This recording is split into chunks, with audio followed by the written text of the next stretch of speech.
नमस्ते सभी को। मेरा नाम प्रियांशी त्रिवेदी है। मैं आप सबके समक्ष डी एडिक्शन विषय पर अपने विचार प्रस्तुत करने हेतु उपस्थित हूँ। डी एडिक्शन जो बना है डी एवं एडिक्शन शब्द से, जिसका अर्थ है नशा मुक्ति। नशा मुक्ति को समझने से पूर्व हम ये समझते हैं कि नशा क्या है। नशा अर्थात माद्यति इति मदः, जो मद उत्पन्न करे। और ही सरल भाषा में यदि सोचा जाए तो ऐसे आहार विहार जिनका सेवन में हम निरंतर आसक्त हो जाएं। ये नशा अच्छे भी होते हैं और बुरे भी। अच्छे जैसे कि हमारे देश में जैसे जो हमारे सेनानीगण हैं, हमारे देश की रक्षा के लिए सदैव हमारी सीमा में लगे रहते हैं। हमारे वैज्ञानिक गण हैं जो हमारे देश को उन्नति में हमेशा ऊंचे उठाए रखने के लिए विज्ञान की शोध या नए नए आविष्कार करते रहते हैं। बुरे नशे जो आज हम युवा वर्ग के बीच में प्रचलित होते जा रहे हैं, जुआ का नशा, शराब का नशा, अफीम, गांजा, चरस आदि ऐसे मादक पदार्थों के सेवन के नशे। इसके साथ ही बच्चों में, छोटे छोटे बच्चों में देखने को मिलता है वीडियो गेम्स का नशा। साथ ही कई लोगों के बीच में सोशल मीडिया का प्रयोग एकदम अबाधित रूप से करने का मिलता है। और कई ऐसे खाद्य पदार्थ जैसे कि चॉकलेट्स, कोल्ड ड्रिंक, इनमें भी एक नशीले गुण होते हैं। येल यूनिवर्सिटी ने 2009 में इस तरह की शोध की थी कि उन्होंने येल एडिक्शन स्केल निकाला था जो 25 प्रश्न पूछता था, जिसके आधार पे यह देखा जाता था कि आपके अंदर ऐसे high fat, high salt, high sugar वाले फूड जिनके अंदर एडिक्टिव प्रॉपर्टी होती है, वो खाने की तो लत नहीं है। परंतु इससे पहले ये सोचना चाहिए कि हम नशा करते ही क्यों हैं। आखिर क्या कारण होता होगा ये नशा करने का। ज़्यादातर युवा लोग इसको एक प्रयोग के रूप में शुरू करते हैं, परंतु अनुशासनहीनता के चलते ही वह इसमें लिप्त होते चले जाते हैं। या कई बार अपने ही मित्रों के संगत में आकर के व उनके द्वारा प्रेरित होकर के ऐसे नशे ले लेते हैं। और कई बार कई अलग अलग दुख के कारण होते हैं जिसको हटाने के लिए, जैसे किसी के नंबर ही कम आ रहे हों, या वो अपनी जो पढ़ाई आदि से परेशान हो, या अन्य कोई दुख का कारण हो युवा वर्ग में, या एक दूसरे से आगे बढ़ने की जो आजकल एक प्रतिस्पर्धा हो रखी है, उसी के चलते वह काफ़ी तनावग्रस्त हो गए हों।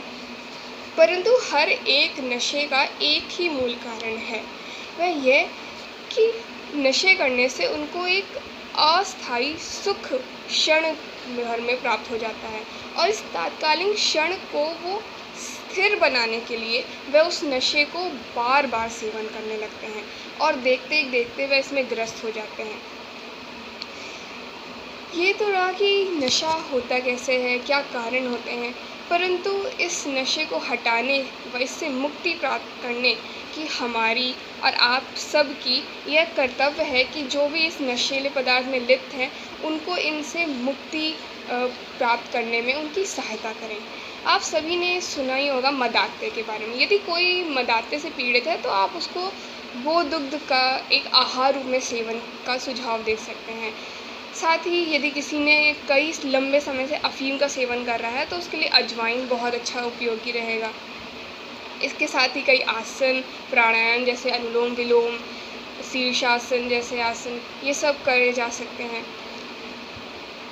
परंतु सिर्फ आहार या औषध या विहार सही कर लेने से मात्र हमारा जो नशा मुक्ति का जो एक सिद्धांत है वो पूर्ण नहीं होता है।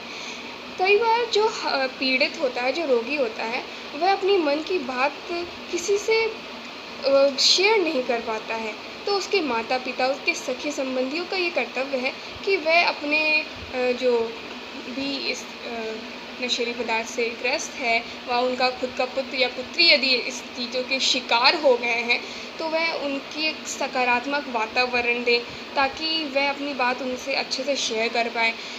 और उनके आसपास के जो पड़ोसी वगैरह, उनका भी ये कर्तव्य है कि ऐसे लोगों की अपेक्षा ना करके उनकी सहायता करें, क्योंकि हर कोई मानसिक रूप से इतना बलवान नहीं होता है कि वह इन सारे नशीली पदार्थ से स्वयं उभर के आए।